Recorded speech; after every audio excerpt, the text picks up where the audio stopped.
Then it's about getting the best from people by doing those things on that list. Telling people how they fit in with the big picture, asking for their ideas, showing you care, supporting them when they need it, helping them develop their career.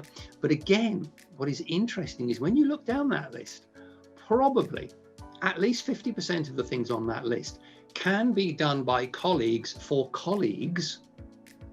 And the list isn't just about what leaders need to do for leaders. Hi, and welcome to another episode of the peopleHum interview series. This is your host, Aishwarya Jain at peopleHum.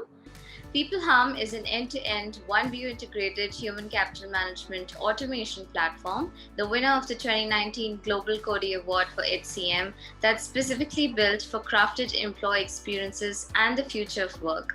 We run the peopleHum blog and channel that receives more than 400,000 visitors a year, and we also publish several interviews with well-known names globally every month. We have with us today Chris Roebuck. As a former ex-military engineer officer and senior executive in leading global organizations, Chris Roebuck uses inspirational keynotes, deep dive masterclasses, online leadership programs, and neuroscience-based executive coaching to make a real-world difference to leaders and organizations. He has been one of HR's most influential thinkers 9 times since 2008, one of only 3 thought leaders to do so, and was appointed honorary professor of transformational leadership at Cass Business School, London in 2009, and honored with championship of the Chartered Management Institute. That sounds extremely interesting, Chris, and we can't wait to learn more. So thank you so much for being here. We're great to have you. It's my pleasure, and you've built up expectations for everybody very much. I hope I can live up to it now. Thank you. Absolutely, Chris. I think your profile is extremely interesting, and we will gain a lot of insights from a personality like yours.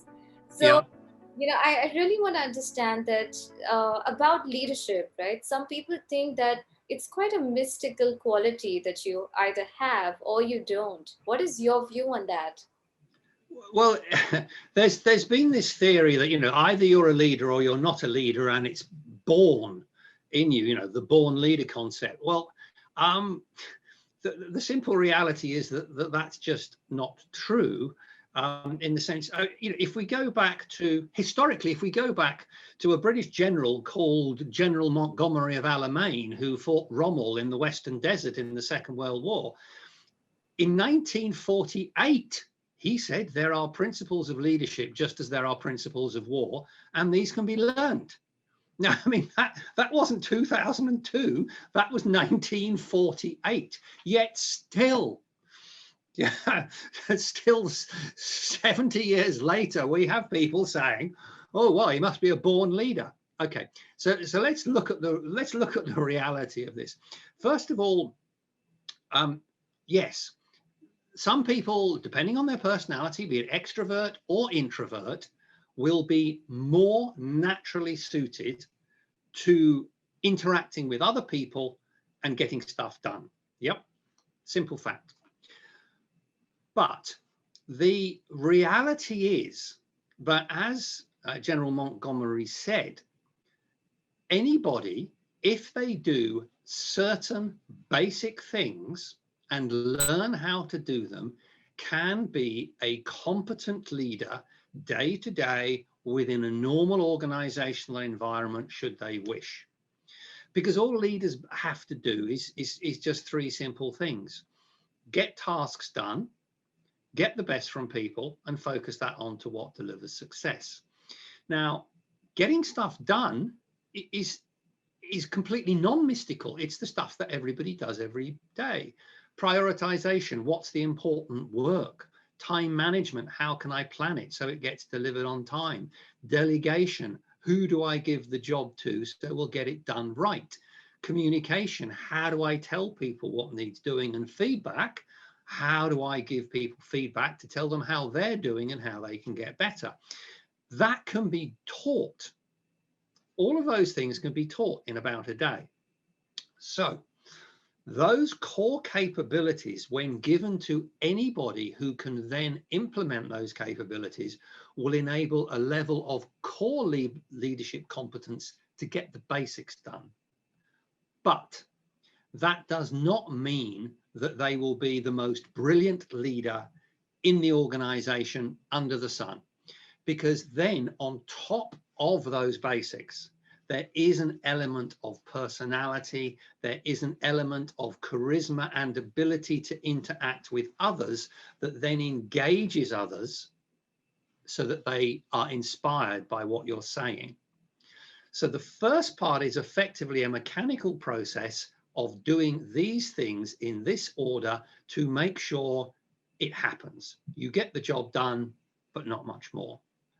If then on top of that, you add what could be construed as the slightly mystical elements, but which aren't that mystical once you understand neuroscience and what's going on in terms of personality and character and why people respond positively to other people, then that bit moves you up from being a competent leader potentially to being a great leader.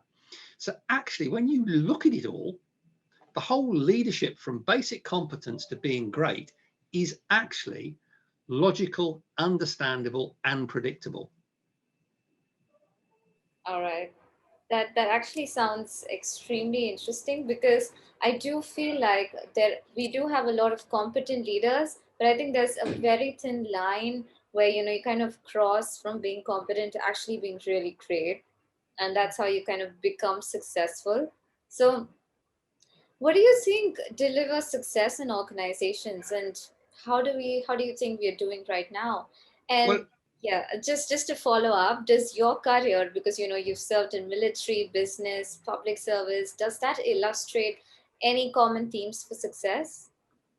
yeah, and that's the sort of sudden revelation I had probably about 2009, 2010, because I started off as an economist, yeah, and I started training as a chartered accountant, and I didn't really think that was particularly exciting, so I went and joined the army. So at that point, there was a fairly powerful understanding of the financial side of stuff, so to speak. And then I went into the British Army and spent 5 years in the British Army, and that taught me what leadership really is about, both in terms of the mechanics of doing leadership, task management and execution under pressure every day and being adaptable to fast changing situations, but also a level of leadership that inspires people to do things for you that will put their lives at risk. After that, I worked with a lot of SMEs, small and medium-sized organizations, and that was really interesting.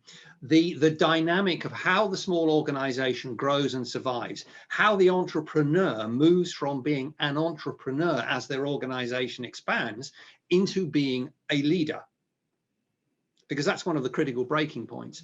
Then I sort of did an MBA and went into London Underground.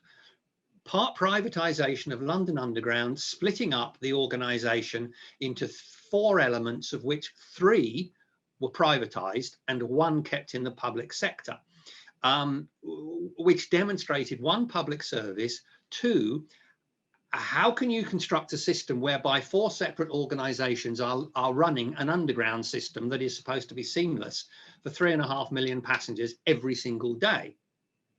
1 organization, yeah, we understand it, but 4, how do they interact? How do they work? What is the common culture that holds it all together?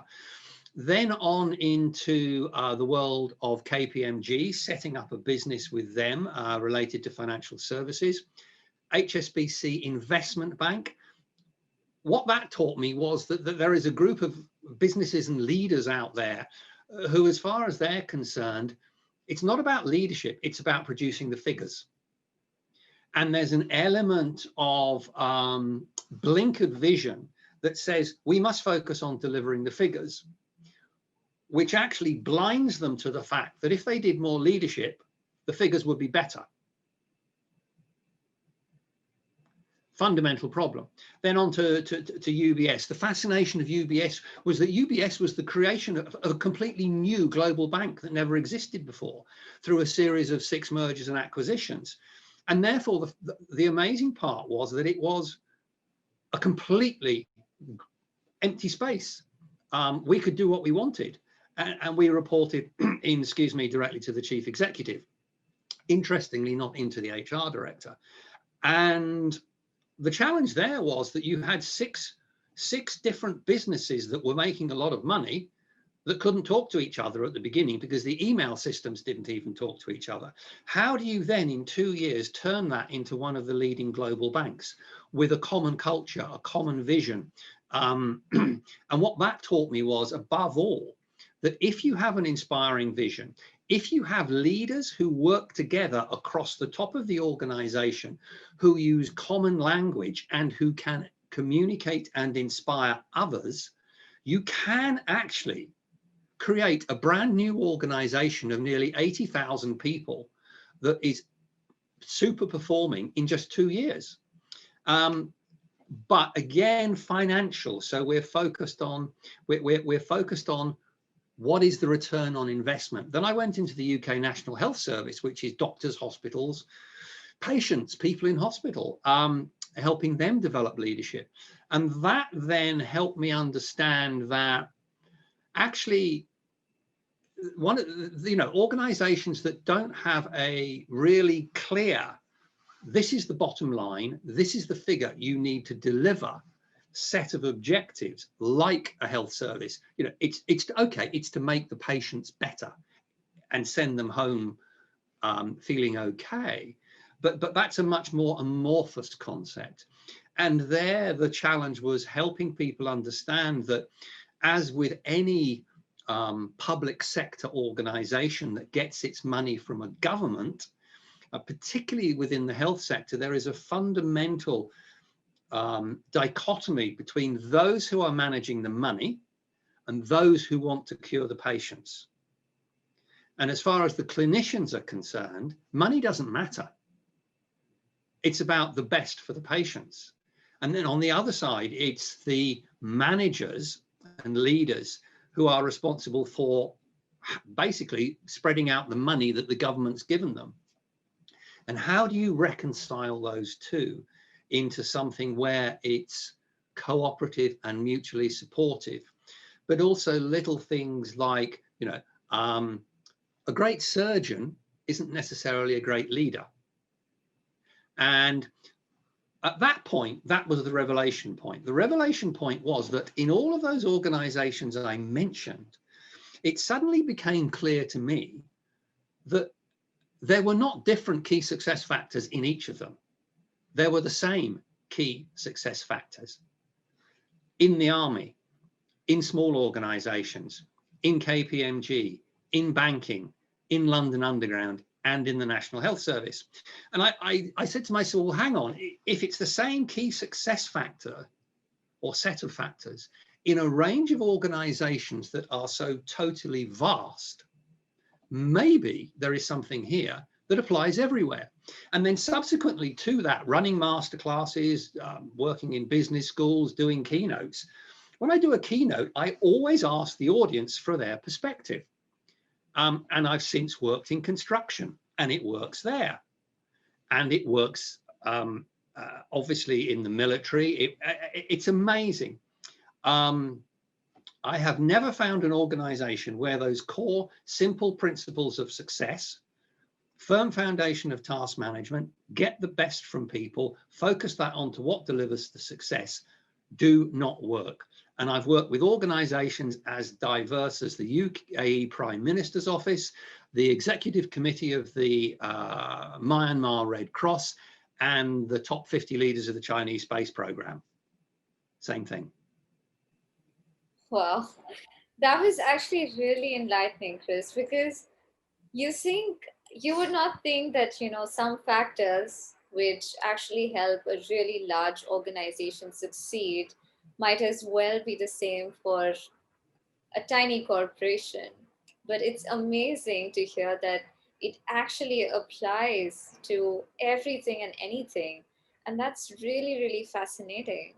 Well, it's interesting. You see, the entrepreneur small organization versus corporate is quite interesting in that the small organization has to get it right because it doesn't have a buffer of cash in the bank for stupidity.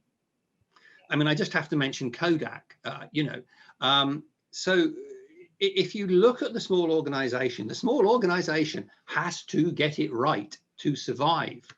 The small organization has to effectively, everybody needs to understand and believe in the organization to make it work. You have to optimize risk, not minimize risk. You have to totally focus on the end customer. Yeah.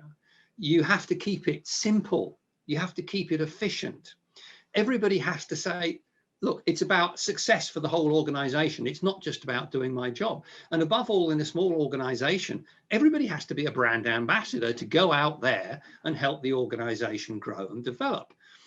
And so therefore, a small organization to some degree tends to think as one. As organizations get bigger, that unity, that one thinking starts breaking up into departments and whatever. And that was interesting in terms of why the work we did at UBS is now a Harvard case study, because we worked on the principle that if you took those ideas from a small organization and got leaders in a large organization that was sort of lacking energy, lacking entrepreneurial thinking, and started getting them to think in a more entrepreneurial way, you could actually transform the performance of a large organization by re-energizing its entrepreneurial thinking. Right. Yeah. I think you opened up, an entrepreneurial leadership conference also in Bermuda with the Prime Minister. So that had executives and entrepreneurs, and Yeah. you talked about how each could be more successful through people. And you also did see some differences, didn't you? Yeah, I think if I would summarize it, it's the leaders in large organizations need to be more like the entrepreneurs in small organizations. And the leaders in small organizations need to take on some of the core skills that leaders in larger organizations are supposed to have around the delegation, the prioritization, the time management, et cetera, et cetera.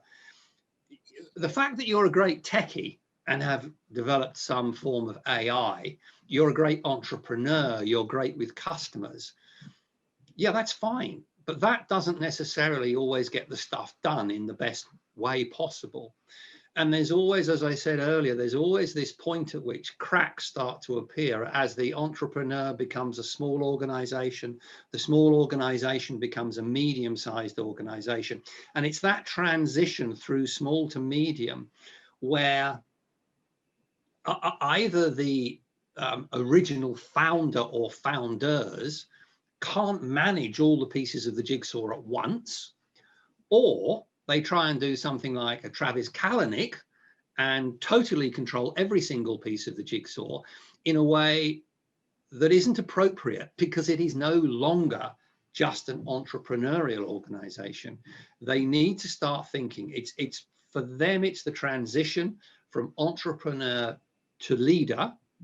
In the larger organization, it's the transition from status quo leader to entrepreneurial leader. That, I think, is the key difference. That's really amazing, Chris. One thing that I want to pick on, that you said is, so imagine a company that's got a great engineer, and now the next step for that great engineer is just naturally to become a leader. But the engineer has been talking to machines all his life and now has to talk to people. So the engineer is not necessarily going to be a great leader. How do you solve that? How do you address that, Chris? Okay, well, which is really interesting, because years and years ago, I worked for an insurance company and they had a lot of actuaries. And there was a system whereby once the actuaries got to be senior enough, they would be promoted into leadership roles. But many of them said, I don't want to be a leader. I want to be an actuary. I love being an actuary. I don't want to lead people. People worry me. Figures don't. I'm great with the figures. So we developed a system whereby those actuaries who wanted to go in leadership roles could transfer into a leadership role with the right skills being given to them. So there, obviously, you have a match between one, motivation, I want to be a leader, two, giving them the skills, the capability. because if you're missing either of those, it's not going to work. And that is what I think, going back to my original point about those core basic capabilities: prioritization, time management, delegation, communication, and feedback, that if somebody is an engineer and they want to become a leader, then if you give them those skills, they will probably do a competent job. They might not be the most inspiring leader that you've ever met, but they will do a competent job. But you see, it's also about the interaction between people. It's about trust. One of the things that I have found most interesting over perhaps the last 15 years is that, I said I'd worked out that there were common success factors in terms of organizations, no matter where they were. What I also worked out was what the best leaders do is constant in all organizations. And what do I mean by that? I think it was about 2009. People who go and do keynotes sort of talk about, this is what leaders do, this is what you need to do, this is how you need to behave. And I just thought, let's flip it around. Let's ask the audience, have you in your career ever had an absolutely amazing leader who motivated you to give 110%? And if so, what did that leader do day to day that made them so special? And as I say, I started this in about 2009, 2008, 2009. And every audience that I asked that question, be it on a program or a keynote, I would sort of write down on a flip chart what they said. I'd say, right, I'm going to give you 2 minutes to think of 1 or 2 things that your best leader ever did day to day that made them so special. And I would then flip chart it. And after about 9 or 10, it started becoming absolutely apparent that what I was getting from the audience was totally consistent. And I tell you what, I've now got to the point, as of about 4 or 5 years ago, where I ask the audience, what were those things that best boss did? I flip chart them all, and then I press the button, and up on the screen comes my list of things that other leaders say their best boss did, and they're identical. It is always the same list. And it does not matter if it's investment bankers in New York, lawyers in London, global heads of HR for retail in Rome, Myanmar Red Cross, or Chinese space program. It's always the same list. And that then links back to what your engineer can do, because everything on that list, 1, everybody who's ever worked in any organization already knows about. 2, if they've been a leader, they've already done it before. 3, all of those things can be done quickly and simply, immediately. And 4, they don't cost any money. So, for example, acts with integrity, develops me in my career, understands I make genuine mistakes, tells me what's going on, asks me for my ideas, praises me when due. All of those things, it tells me, helps me understand how what I do contributes to the big picture, builds trust, shows they care about me as a person and as a professional in my job. It is always the same list. So if your engineer, you give that list to your engineer and say, look, just do those things. The reason that those things are so powerful, the reason that, and now I only give people 30 seconds to think of those things, because the experience of working with a brilliant boss is so emotionally powerful that you never forget it. And as a result of that, you can almost immediately say, yes, they did this, this, this, and this, even though it was 15 years ago. As a result of that, it's absolutely clear to me that the things on the list the power in them is that 80% of the things on the list are not about doing the job. 80% of the things on the list are about building an emotional relationship between you and the boss. And it's interesting. And if you look at other research, it's actually not telling people to do the job that gets the best. It's creating an environment where they want to do the job. Telling people to do the job gets the job done, but nothing more. Creating an environment doing all of those things inspires people to give their best.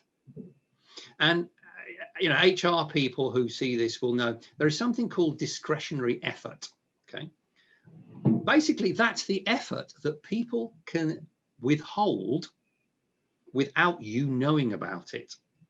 So these people can do a certain amount of effort that will get them a satisfactory performance management rating, but they could still be holding back up to 30% extra performance that they could give you if they wanted to, but you don't know they're not. And it's the power of those things on that list, those simple things that we as human beings want from our boss and from our work every day, that engages us emotionally as well as rationally. And that's the secret. And people say, oh, well, this is employee engagement. This is all modern world employee. Beautiful quote. Pleasure in the job puts perfection in the work. And I say to people, where do you think that came from? Employee engagement, was it Bill Gates, whatever, Richard Branson? Pleasure in the job puts perfection in the work. No, that was Aristotle in ancient Greece 2,500 years ago. And the point about that is that I genuinely believe, irrespective of tech, irrespective of all the scientific inventions since ancient Greece, I genuinely believe that what goes on up here in every single human head in terms of what I want from my work and life has not changed. And it will not in the future, because it's about being human, not the job you do.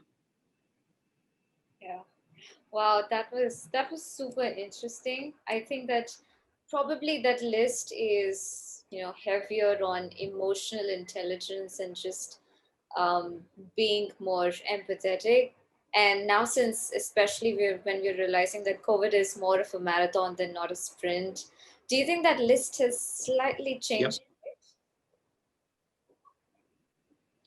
Yep. No, I don't think the list has changed. I think the importance of doing the list has changed, because before, with the sort of pre-COVID world, the focus on delivery, you could get away with not doing the list. People would be working to get paid, to do the delivery, blah, blah, blah. Talking to people during COVID, having run a program for leaders during COVID, looking at the research on what successful leaders do in COVID, it is absolutely clear to me that the COVID environment, be it remote working or the pressure that people are feeling and all the rest of it, requires a greater emotional level of support from their leaders. And that emotional support comes through doing those day-to-day things more, showing you care and building trust in particular. So I wouldn't say that the list has changed.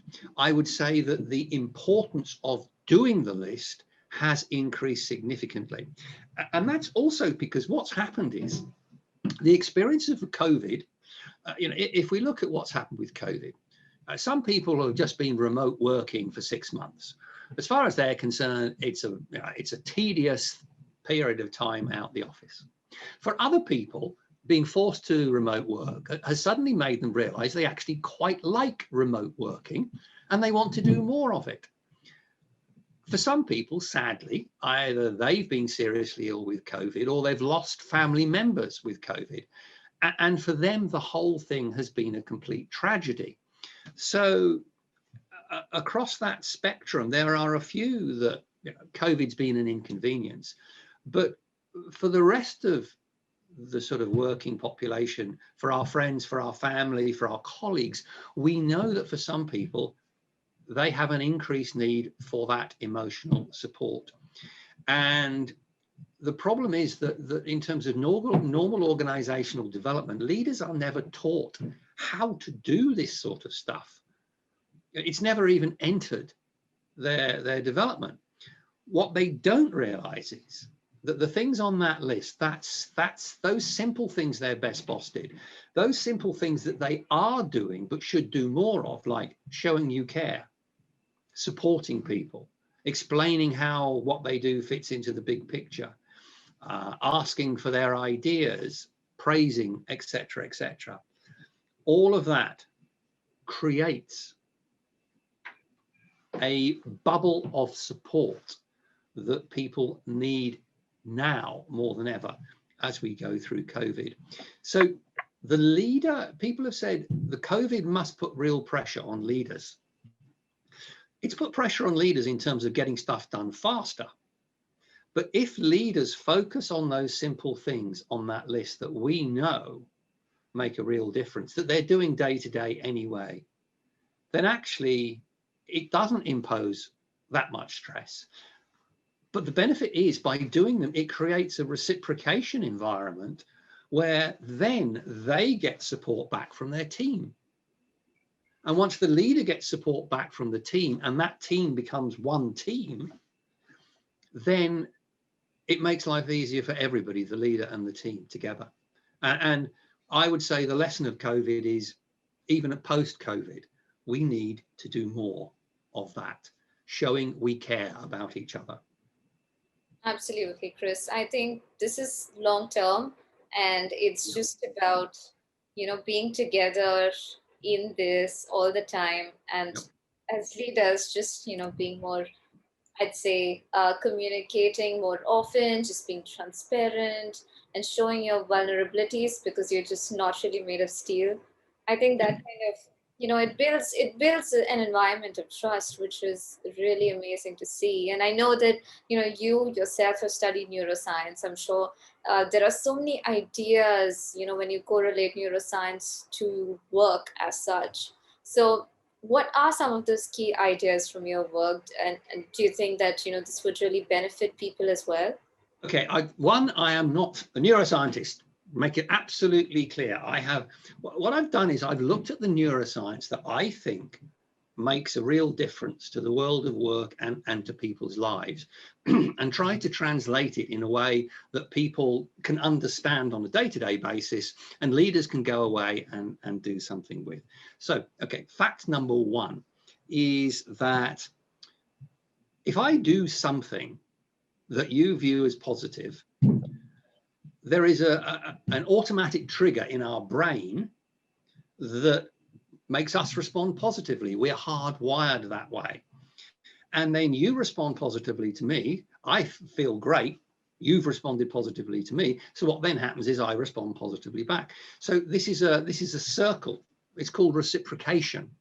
And when you say something positive to me, I basically get cortisol flooding, which means, oh, this is a good idea, let's do something, and serotonin, I feel good.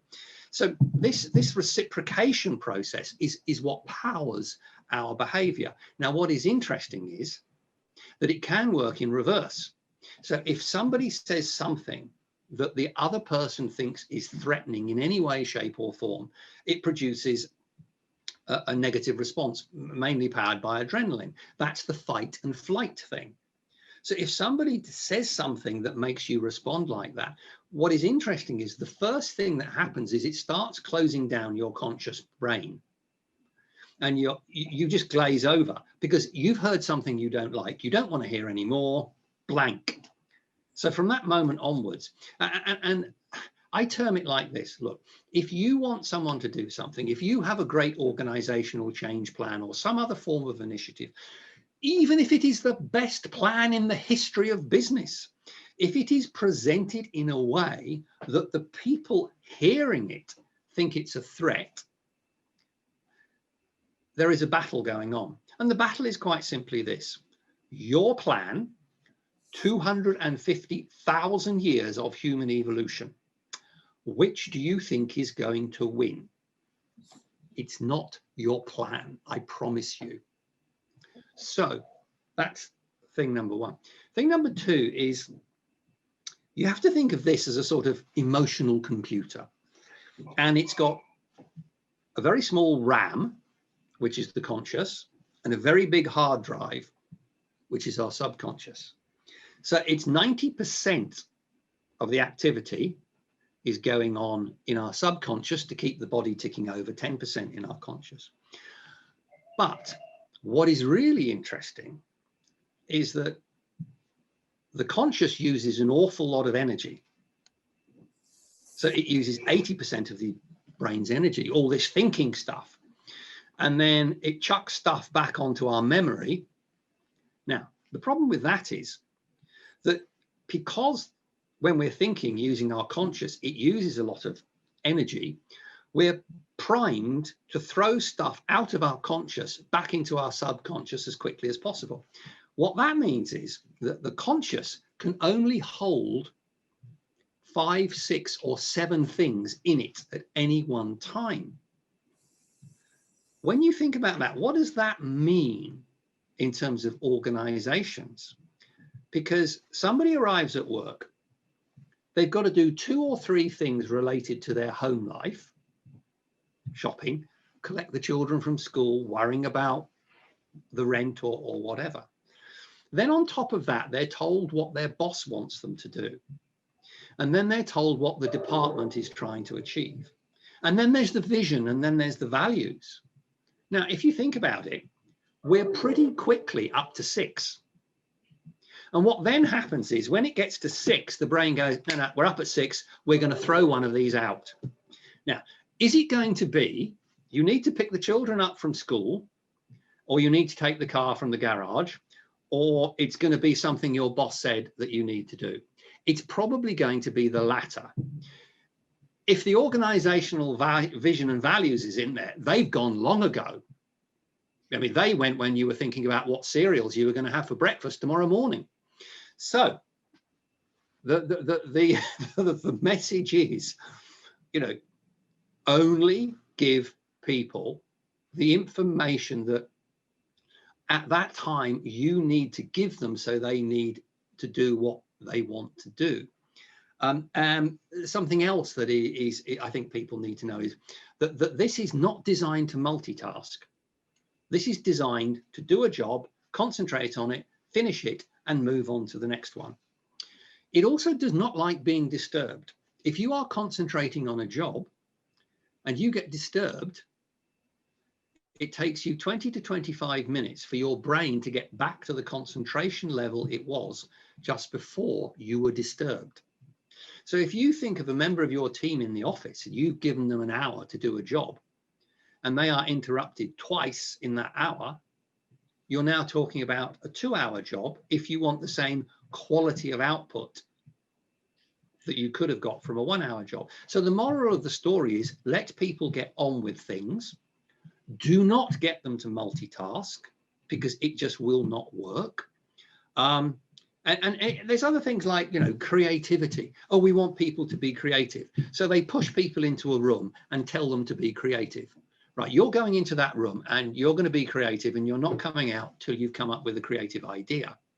Well, that doesn't work. It works for problem solving, yes, but it doesn't work for creativity. And I say to people, think about, when did you have your best ideas? Where was it? And everybody says, I say, was it in the office? No, it was in the gym. It was in the bath. It was going for a walk. It was on my bicycle, blah, blah, blah, blah, blah, blah, blah.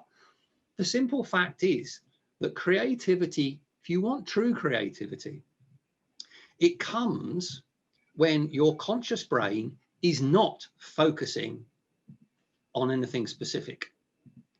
That's the time when your conscious brain is able to talk to your subconscious brain and throw ideas around.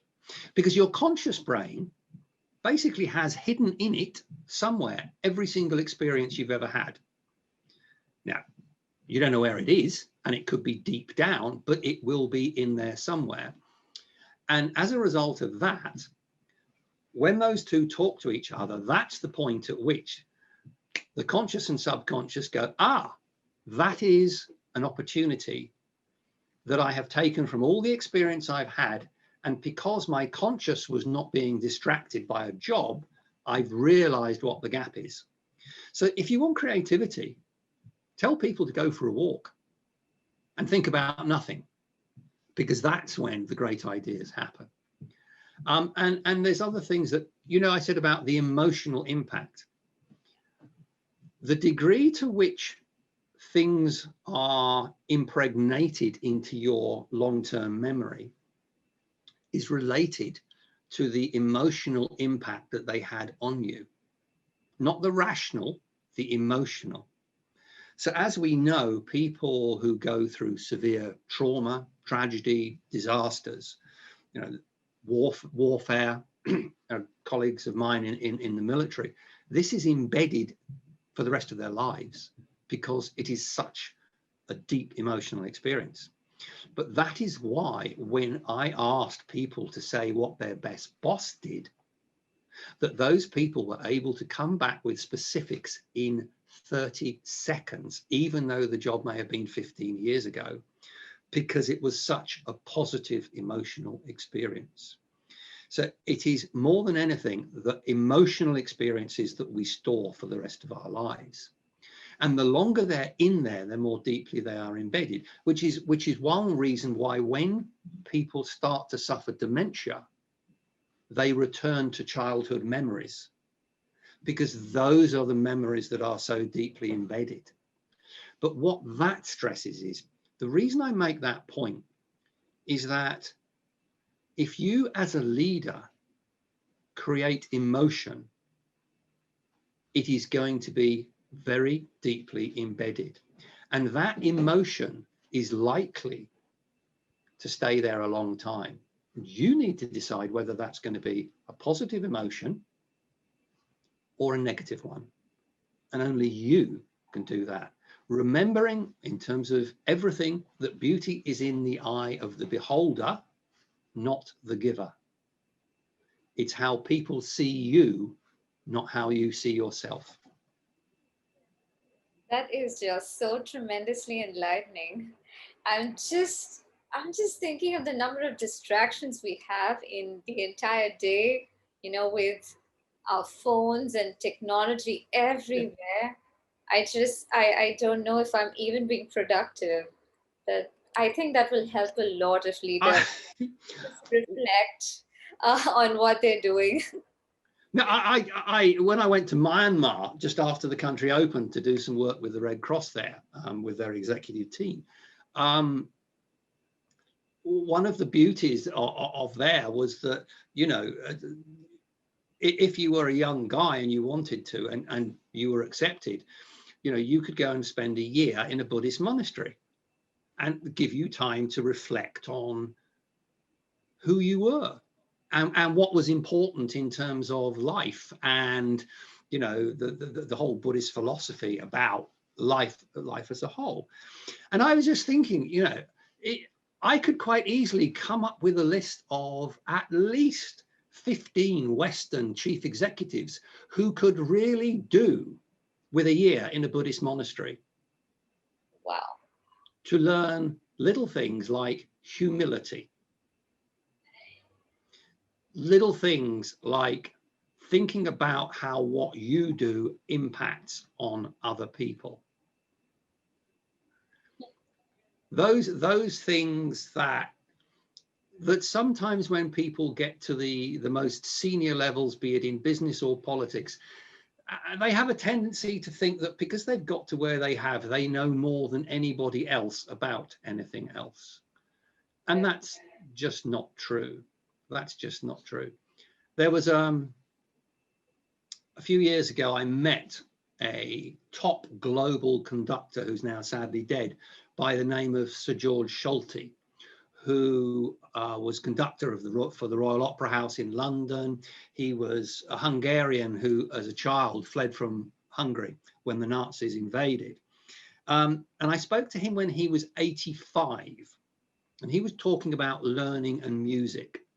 And he was a Maestro Schulte, and one of the great conductors of the sort of up to 2000. And he said to me, what I love about my life is I'm learning something new every day. And every day I work with musicians and orchestras, they teach me something that adds to my learning. And if I'm not learning something new every day, I say to myself, what is the point of life? What is the point of music? Now, he was at that point, I think, 85 and one of the top conductors in the world, saying he didn't know everything. Yet sometimes you have business executives in their early 30s who for some reason seem to suggest that they know everything about everything. And I think to myself, I think I'm going with Sir George. He's the man. He's the man to listen to. Absolutely. I think it's important to just dissolve your ego as a leader and just stay humble. I think that. Yeah, I mean, the bizarre thing is the military. The military taught me that. And that, yes, you have soldiers and you have officers, but you totally support and trust each other. And, and as an officer, part of you have humility and respect for your men, and they return that. And that's why there is complete trust. And you have to accept that. I think the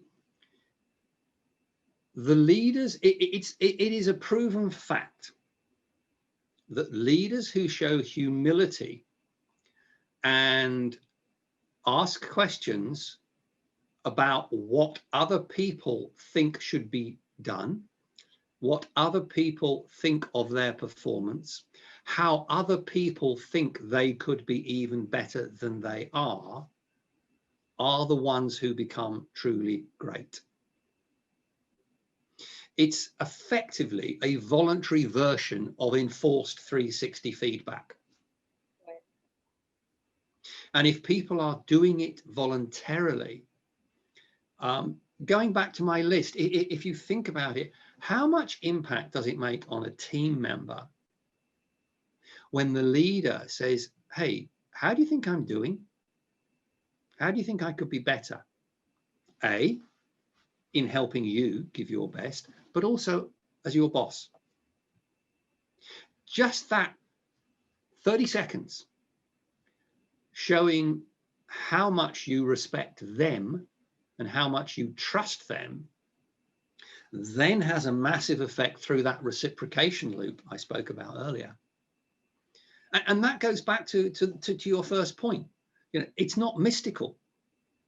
We all know that you want to be treated, sorry, you should treat others as you want to be treated yourself.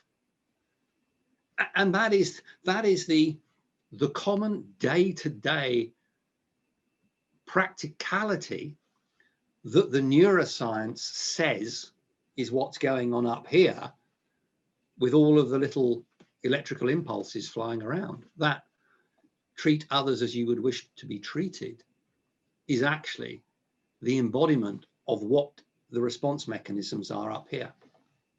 Right. Yeah, I think that, you know, through the Maslow's hierarchy, if you will, you know, through the different stages, we've almost come to a level where it's kind of important to be self-aware and make sure your environment is psychologically safe, just to kind of, you know, break the chains and be at a place where you're just happy, really. Well, it's interesting if you look at, I actually attended a neuroscience conference in New York, and I'm going to actually shock a lot of people when I say this. One of the young professors there was studying Maslow, trying to get back to Maslow's core theories around sort of humanist psychology. And it wasn't actually a triangle. The only reason it became a triangle was because after Maslow's death, a graphic designer was working on his book and thought it would look good as a triangle. Oh my God. The original idea was that actually all of those elements would interact.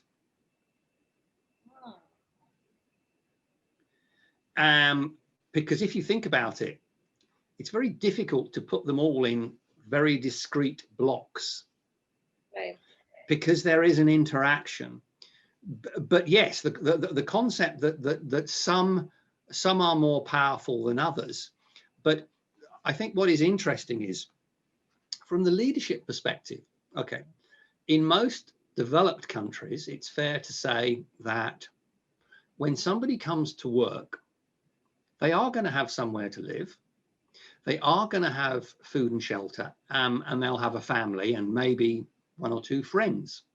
So if you take the hierarchy within its traditional context, as a leader, that doesn't give you much above that. You've got basically esteem and self-actualization. So from the leader's perspective, when people walk into the organization, the only thing that you can do that will get them to want to do what you are asking them to do to meet their needs is give them, one, an opportunity to seek recognition, esteem, whatever, and two, an opportunity to achieve self-actualization. Now, what is interesting, though, is that self-actualization, if you ask people, what is the thing that you really want to do? For a lot of people who are not necessarily in leadership roles, or particularly senior leadership roles, the self-actualization objective is often not internal to their job. It is something else. So when you ask people who might be working on a shop floor, what do you really want to achieve? It's not working on this shop floor for another 35 years. I want to, I don't know, sail across the Indian Ocean. I want to climb Everest. I want to learn the violin. I want to, create my own band or something. And that's interesting, because I think that if leaders understand the self-actualization needs of their people merely by talking to them, showing you care, blah, blah, blah. Let me give you an example. Somebody I know who is the HR director of a sort of digital company in Latvia, and there's a lot of digital stuff going on in Latvia. She discovered that there was a fair number of her employees who actually were really keen runners.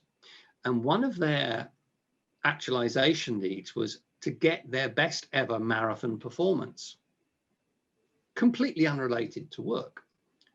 But what she did was she got in touch with the top Latvian marathon runner, and got him to come down and give those people advice on their training program for the marathon in Latvia.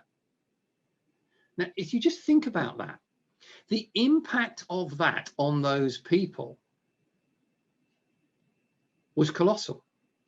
But not only those people, because they told everybody else, and they put in great times in the marathon. So the whole impact across the organization, that the organization had recognized that some people had self-actualization needs that the organization could help them with, even though they were not work related, was colossal. So I make that point for the leaders that are listening to say, look, just because, one, you need to sit down and understand what makes your people tick, and two, if you think that there is some form of very significant motivational factor that exists there that could make that person more motivated, more loyal to the organization, think about how you could help them achieve it. And if you think about that, is exactly what is happening when organizations send people to university. So but that's the obvious way of doing it. I think the marathon example was a really interesting case of somebody discovering something that was really powerful and nobody else had thought of. And I think leaders can utilize this understanding by talking to people. But again, it shows the leader's human side. That's really amazing, Chris. I think leaders really need to understand from this that it's important to just build a connection, not just professionally, but to really understand what makes your employees tick, and then how you can work on that to become a better leader, to have a better team. And I think you would have ample of advice to anybody who wants to be a better leader, first time leaders, or just any colleague or any person. What would you tell them? What's your advice? It goes back to those basics. One, do you have a firm foundation of task management capability? Prioritization, what's important to be done? Time management, how can I plan it? Delegation, if you're doing that, who do I delegate to? Communication, what are we doing and why? Feedback, how can I help you get better?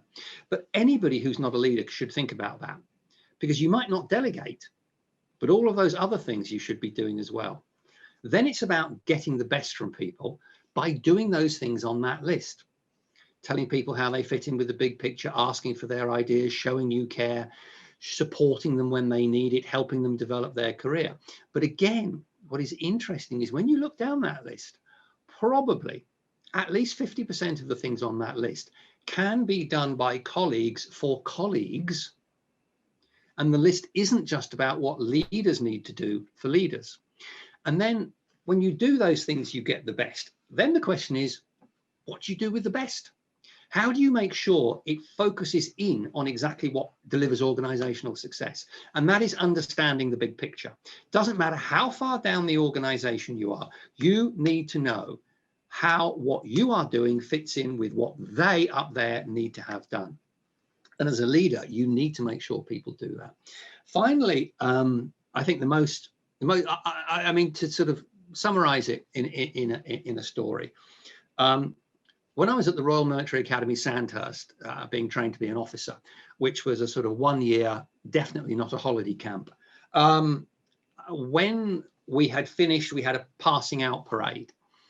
After I'd had that parade, we had a little bit of a drink. Well, we had more than a little bit of a drink, we had a drink.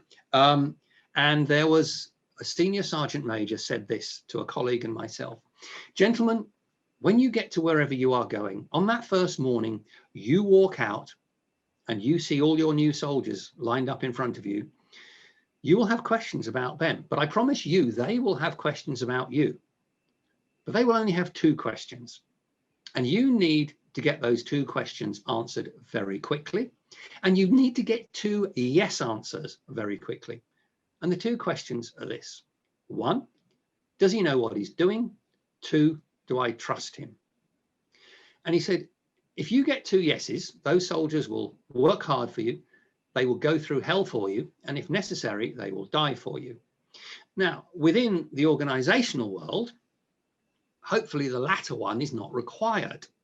But what I say to leaders is, do not ever forget that every day you are at work, standing up in front of your people, particularly if you are a senior leader, people are looking at you and asking those 2 questions.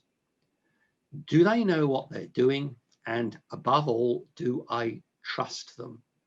And every single leader who sees this video needs to get 2 yeses just as much as I did at that point in my military career.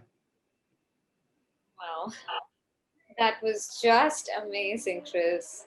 I've really had a terrific time, and I thank you so much for My these pleasure. amazing insights. I think our audience is really going to love it. So thank you so much. It's my pleasure. Just keep it simple, and remember, treat other people as you would wish to be treated. Show you care and build trust. Absolutely. We'll keep that in mind. Thank you so much, Chris, once again. Take care. Pleasure.